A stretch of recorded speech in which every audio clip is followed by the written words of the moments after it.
성도 여러분 안녕하세요. 오늘도 하나님께서 새날을 주셨는데 하나님의 은혜 가운데 하루 믿음으로 승리한 하루가 될 수 있기를 바랍니다. 오늘은 사순절 40일 중에 18일째 되는 날입니다. 이렇게 하루하루 날짜를 카운트해 나가기 시작했는데 시간이 이렇게 지나가는 것이 실감이 되시나요? 이렇게 하루하루 보내다 보면 우리는 하나님의 은혜의 절정인 고난주간을 맞이하게 되고 고난주간의 마지막에 부활주의를 맞이하게 될 것입니다. 사순절은 이렇게 주님의 은혜를 묵상하고 부활을 기다리며 기도로 경건하게 보내는 절기입니다.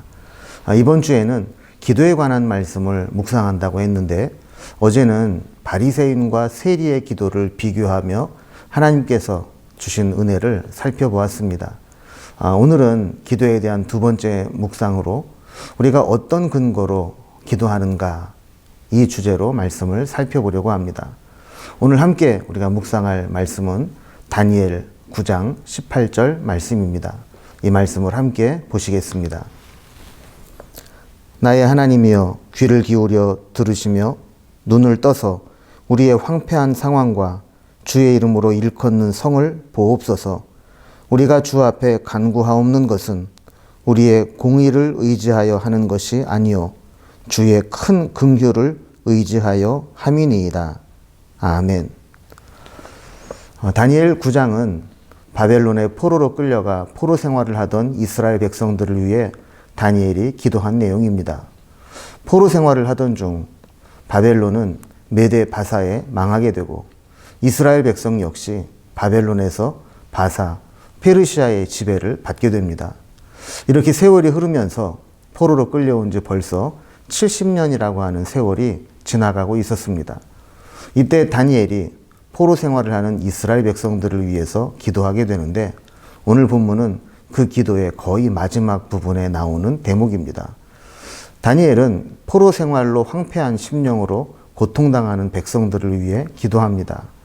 18절 앞부분을 보면 나의 하나님이여 귀를 기울여 들으시며 눈을 떠서 우리의 황폐한 상황과 주의 이름으로 일컫는 성을 보옵소서라고 기도를 합니다. 우리의 황폐한 상황 그리고 주의 이름으로 일컫는 성, 즉 예루살렘 성의 황폐함을 보시고 기억해 달라는 기도입니다.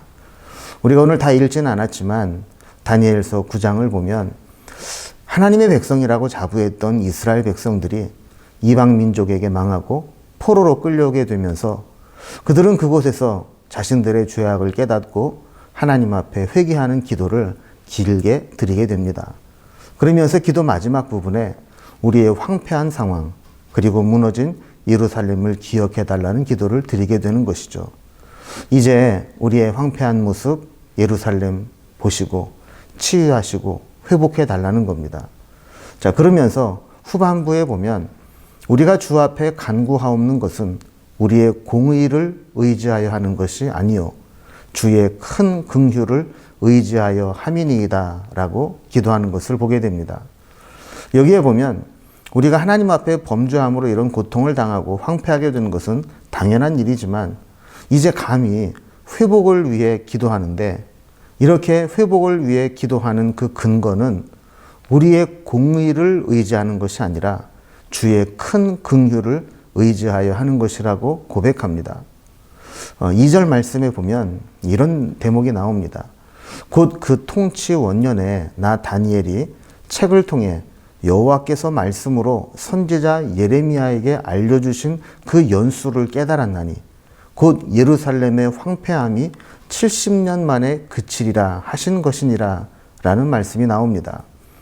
그러니까 다니엘이 이 기도를 하게 된 근거가 되는 것이 하나님께서 선지자 예레미야를 통해 포로로 끌려간 지 70년 만에 돌아오게 하시겠다는 약속을 주셨는데 횟수를 계산해 보니 지금 70년이 되었다는 겁니다. 하나님의 말씀은 신실합니다. 우리는 설령 하나님의 말씀을 듣고 잊어버릴지 모르지만 하나님은 말씀하신 것을 반드시 이루어 주십니다.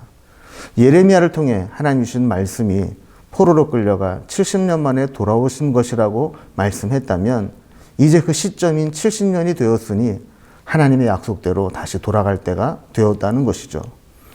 그런데 다니엘은 이 약속을 기억하며 기도하면서 우리가 이렇게 기도하는 것은 우리의 공의를 의지하여 하는 것이 아니고 주의 큰 긍휼을 의지하여 하는 것이라고 고백합니다.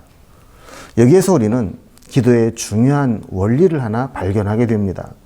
우리가 하나님께 기도할 수 있는 근거는 우리의 공의를 의지하는 것이 아니라 하나님의 큰 긍휼을 의지하여 기도하는 것이라는 것이죠. 우리가 기도 응답에 대한 간증을 할 때에도 조심해야 될 것이 하나 있습니다. 그것은 내가 이렇게 기도했더니 하나님께서 응답하셨다.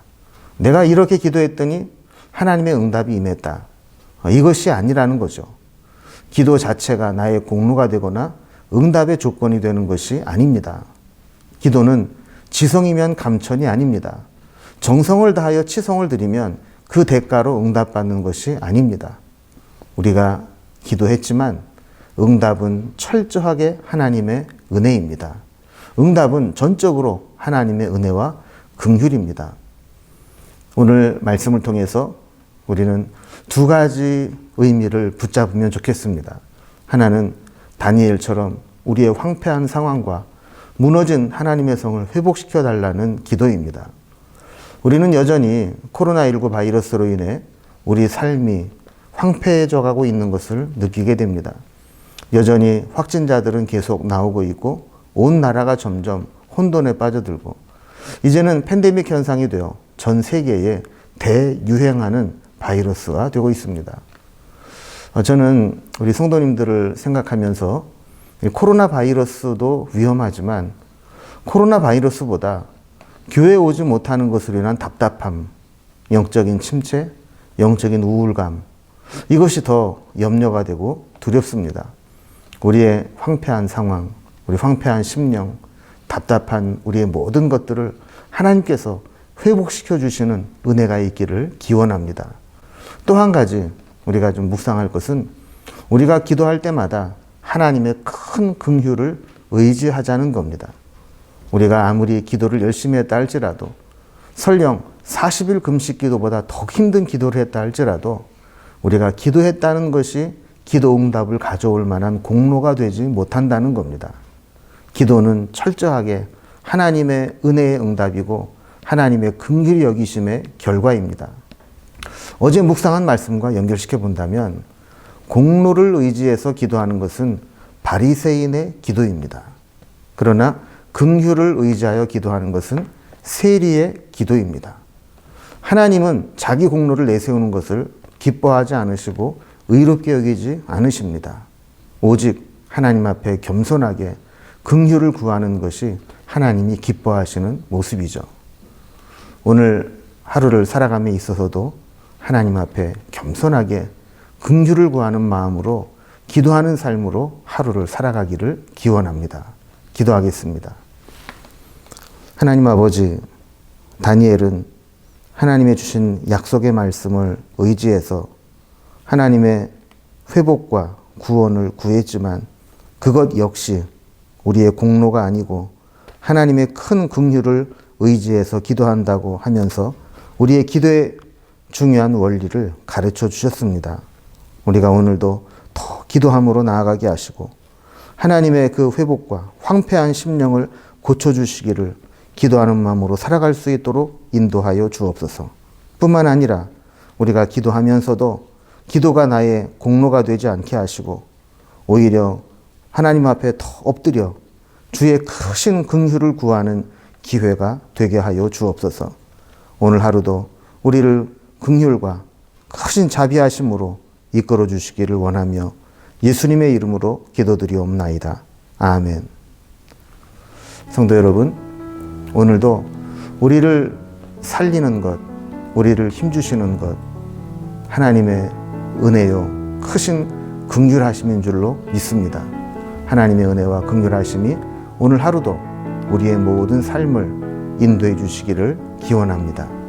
내일 다시 묵상으로 만날 때까지 하나님 주신 은혜로 승리하기를 기원합니다.